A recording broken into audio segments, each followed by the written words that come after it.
Près de Colmar, c'était jour d'examen ce dimanche pour 13 chiens et leurs maîtres, des binômes formés à la recherche de personnes disparues ou égarées. Ils venaient de tout le Grand Est aujourd'hui pour faire valider leurs compétences.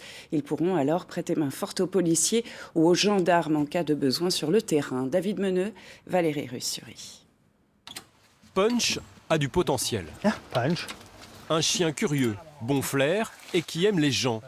Ce berger allemand de 2 ans a été dressé spécifiquement pour la recherche de personnes. Il faut qu'il soit courageux pour traverser des obstacles, pour persévérer, parce que quand il y a beaucoup d'odeur, le chien, des fois il s'égare. Et il faut qu'il puisse, avec un ordre, se remémorer ce pourquoi il est là et se remettre au travail.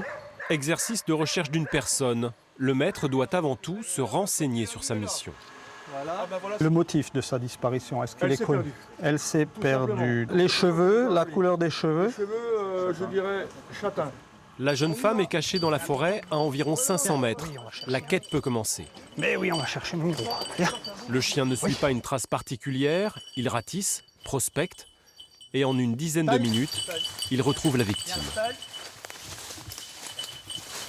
C'est en suivant le chien que j'ai vu qu'il y avait la victime. Donc le chien devait signaler normalement en aboyant. Donc, il n'a pas rempli toutes ses missions, le chien, aujourd'hui. Valider l'aptitude du chien n'est pas une formalité. Okay.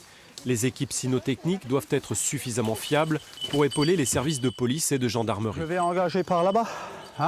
Et ces formations doivent désormais s'étendre à l'ensemble du territoire français. L'objectif est de regrouper en France, dans chaque département, une unité de recherche.